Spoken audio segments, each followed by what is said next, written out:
So here we are on the River Devon, and with me today is the lovely Glenda Powell. Glenda's got a casting school in the south of Ireland, and is probably, well, I'm not going to say probably, I know for a fact, she's the best female flycaster that I know.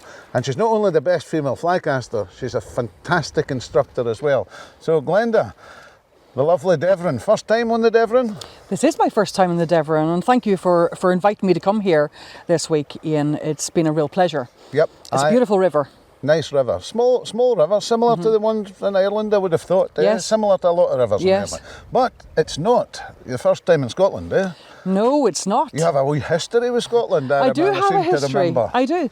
Many years ago, I told my parents that I was going to go fishing for the rest of my life. Can it be many years ago? It's a long time ago. As ago. old as many years ago. In fact, I can tell you that it's 30 years in the industry next year. Yes. So I left home at 18. Home was Northern Ireland. Yes. And I told them I was going to fish for the rest of my life, and I came over here to Scotland. You were going to fish for the rest of your life? And to so teach you told fishing. your parents you were going to fish for the rest of your life? I know. I mean, what?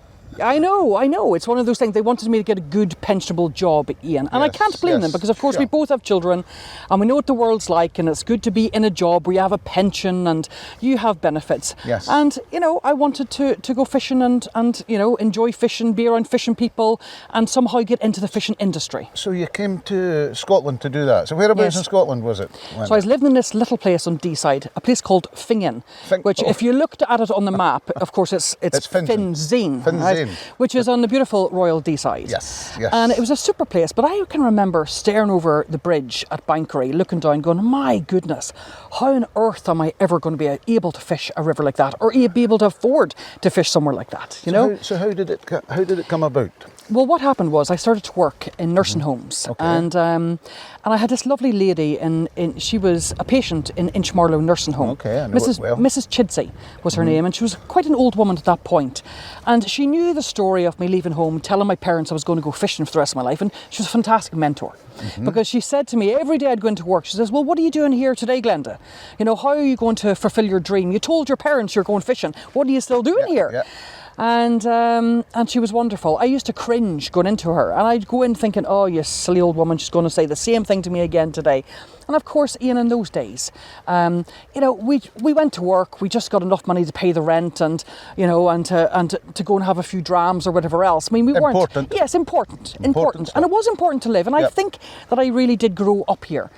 But I rented a stretch of the River Don as well, with the help of a gentleman called Stuart Spence. So that's where it started? Yes, and that was my first business. Okay. So I was only 19, and I had this little stretch of the River Don, and I remember being, involved in SANA, the Scottish Anglers National Association. That's very entrepreneurial, if I may ask. And when I look back, my first business, To Cast a Fly, it was called. Yes. And so I got a little grant. I think it was €50 a week or £50 a week to help me get started in business. Wow. And that was it. And I worked day and night to try and make this work. And I literally worked night duty so that I could go teaching and competing during the day and fishing. So I just wanted to get into the fishing industry so badly. It's passion. It is, yeah. All the good people, and all the best people that I know in salmon fishing and fly casting, everything, they've got one thing, and it's passion. It's a burning inside them. I think we're a wee bit loopy as well, but I think this passion is definitely there.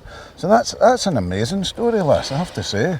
But it's been fantastic as well, Ian, because I moved back to Northern Ireland and realised, obviously, with Northern Ireland being into troubles in the late 90s, that there was no business there for fishing and teaching fishing. Yes. So I knew I had to move again. But those were the days that I really started to get involved in tackle. And I was 21 years old. And I was working for a company called Guide Fly Fishing. Yes. And my job in those days was to open accounts in Ireland. They were just a new company at that time, and of course they're very well known now. And when Rio, the line company, when they brought out their first Spey line, it was my job to try and convince these people in Ireland that this was the new thing. You absolutely needed to have them. And you remember those days, we had double tapered lines, weighted forward lines, and then this newfangled line came onto the market. And it was changed everything. It did. It changed everything. And you had the short one, which was 55 foot. Absolutely, the short one, Ian, 55 Incredible. foot. I mean, right? thinking about it now, it seems bizarre. Doesn't that it? is, but that was the way it was. And the medium one, Yeah, 65, and a long-headed one was 75. feet, And what I discovered was, with selling to the tackle shops and trying to get them to buy these lines, that they didn't really understand the concept of it. And I spent then quite a lot of time teaching tackle shops as to what these were all about. Yes, yes. Because the general person going into the shop to buy a fly line didn't know whether they need a short one, a medium one, or a long one. And you know, people then would go, oh, sure, just give me a medium one. The middle and one, a 65-foot head. No, I mean, you know it's yourself, Ian, it takes a really good caster. It does. To be able to shift one of those lines. Then you have to be a really good spey caster, Yes. for sure, to deal with that. Yes. But I mean, it's interesting, Glenda, because I didn't know actually that you've been in that tackle business for just so long, and I didn't know that early part of your stuff. Why the hell didn't know that? I've no idea. No, I know. But it's really interesting. We had talking about the tackle. We had an open day here on Sunday, and for me it was magic to stand and watch you do your stuff. I have to say, you know, as an instructor myself, and it is just a fabulous, thing to see another really good instructor working with people at such a lovely manner. The way that you deal with people, Glenda, was the people came to me after. They said, what a joy to be with, you know. And she explained everything so simply, you know. The tackle, one or two little casting tips. The people absolutely love you here, Glenda. But I think it's really important because, well, I've been working for rod companies for a long time, and as you know, I was involved with Luke Fly Fishing for many years, when Christer Stuberg had it, and great friend of Christer's, go down to Argentina every year taking groups. And I also worked with James when he was working with Shakespeare.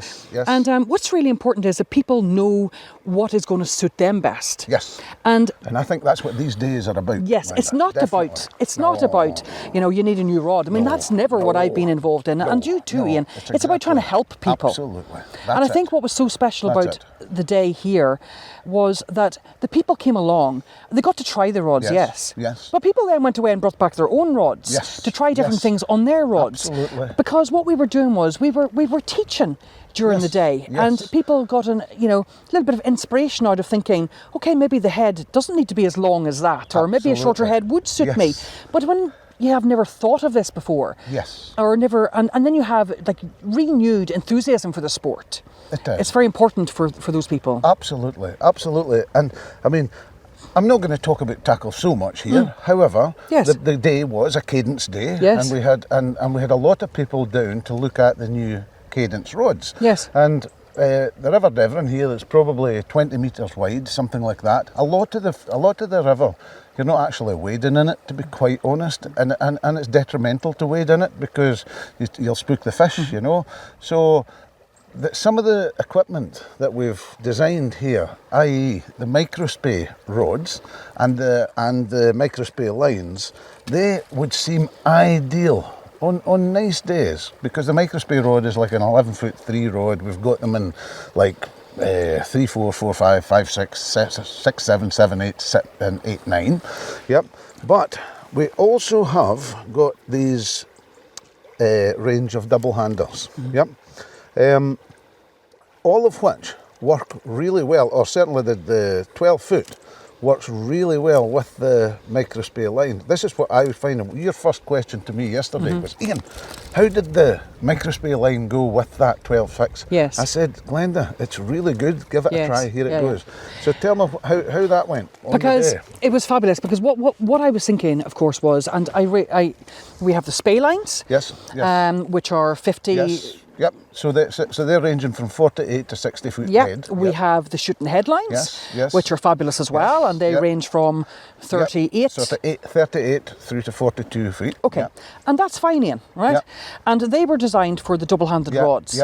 Bigger rivers. But my question, for the last few months, I've been thinking, maybe we need to get some shorter lines. Because with my experience in Ireland, and with working on smaller rivers like the Devon, very similar to this, is that the shorter heads, they're easier to cast. So I always tell people the shorter the head is, the easier it is to cast.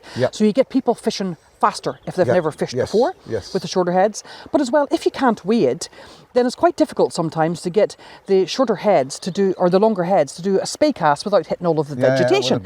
So the Micro Spey lines are fantastic because they're brilliant for fishing from the bank, doing your circle C's and your snap Z's and all of the rest of the casts. A delicate presentation as well, and of course, all designed with the idea of putting the pulley tips on the end, which was a great idea as well. Very necessary. But what I found was that the Micro Spey lines are not just for the Micro Spey rods. Once we team up the 12.5 footer and the 13.5 footer with the Micro Spey and that head length, which is approximately 36 foot, something like that. 36 foot in the 8-9 weight and 34 foot in the 7-8 weight. So the 7-8 weight, which we put onto the 12.5 footer on the standard section, which is the white one. It is fantastic. It's short, it loads the rod very quickly, and what we have is a seamless join, and that integrated running line is perfect because you don't have any clunks going through the eyes of the rod when you're casting, or when you're trying to play a fish and you're bringing it back in and you get that click, click, click, click, click, which always scares me. Always scares me. It can be a real problem, that, no doubt about it. And the quality of the lines as well. They're beautiful lines to cast, and obviously team up with all of the rods that you've designed. And that's so important because one of the biggest problems that I have as a teacher, and remember, I've been teaching for 30 years, like yourself, Ian, or I know you're probably a bit longer than that. No, much the same. I would say much the same, Les. But what I found is that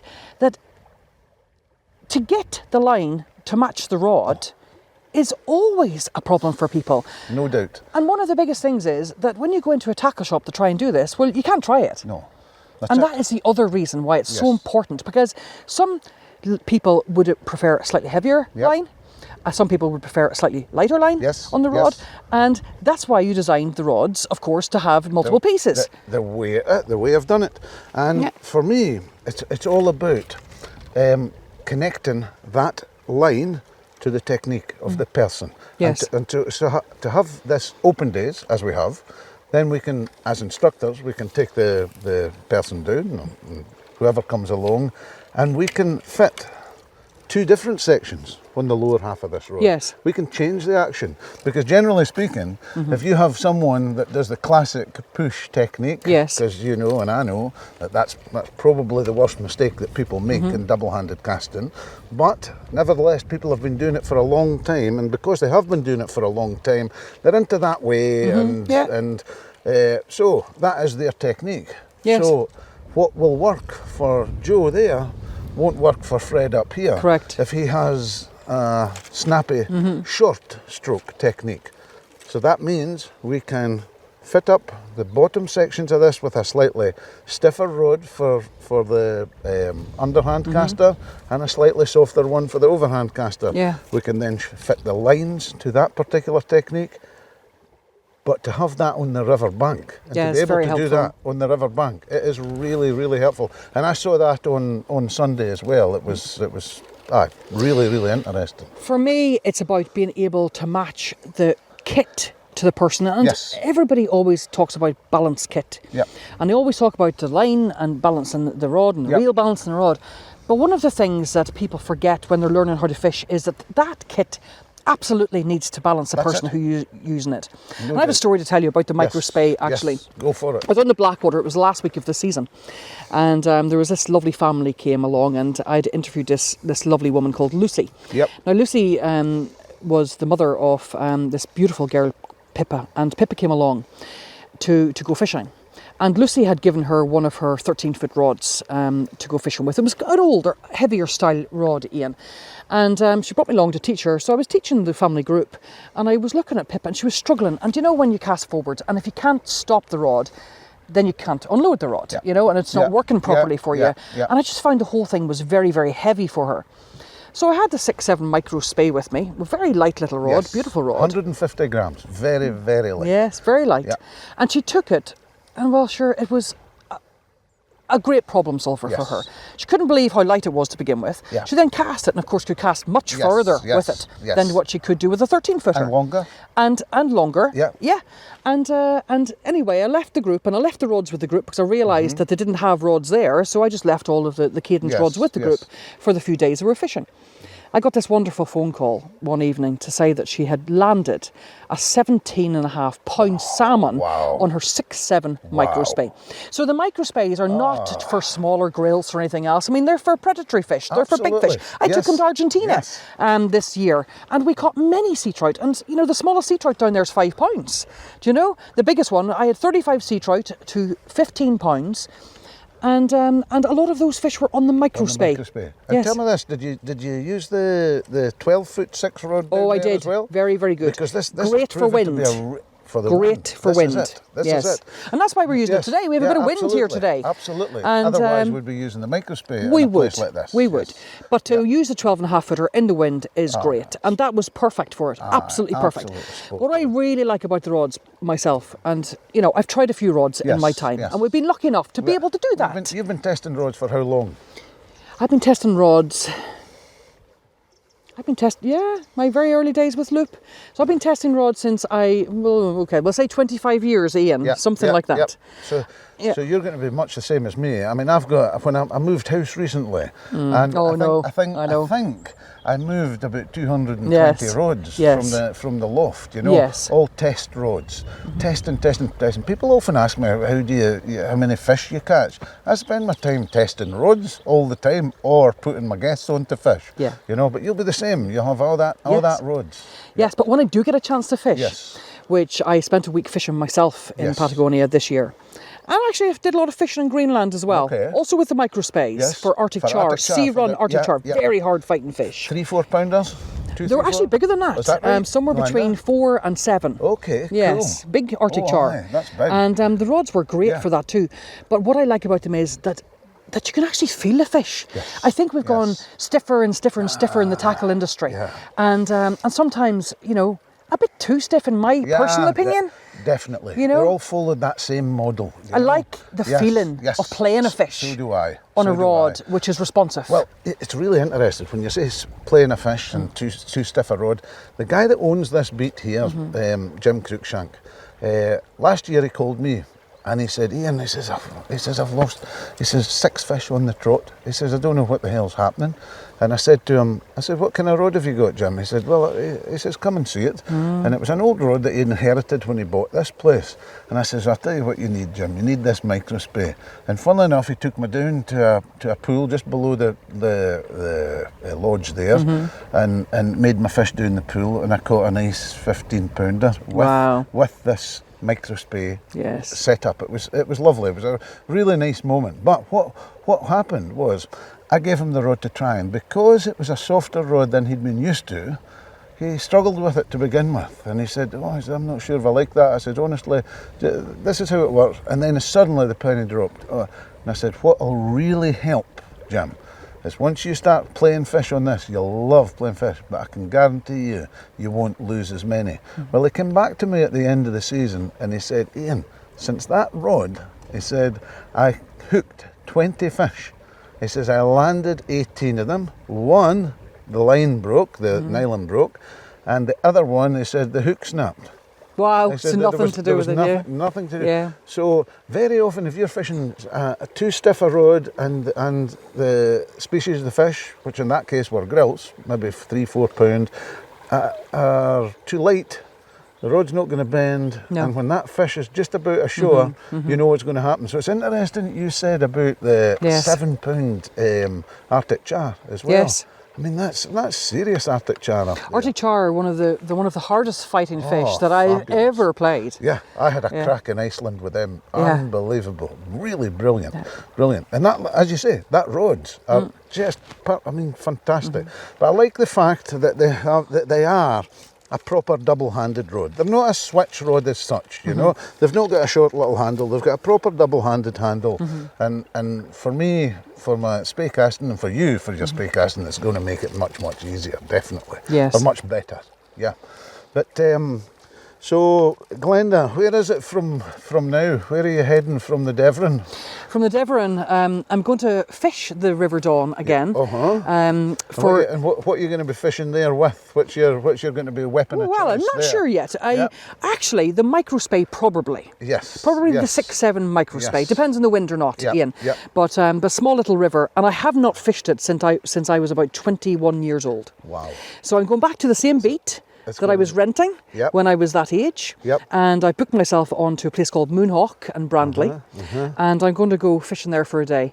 And we'll see what happens. And there's going to be nostalgia. Yes. I reckon I'm going to see a picture of you with your lovely big smile and a nice fish with this Micro Spey rod. I'm absolutely convinced, Glenda, that we're going to see that. I'm actually remembering back to a picture which was put on the front of a magazine. Yep. I was a very young girl at that time. You're still a very young girl. What yes, are you I am. about? Yes, of course I am. But I was a very, very young girl then.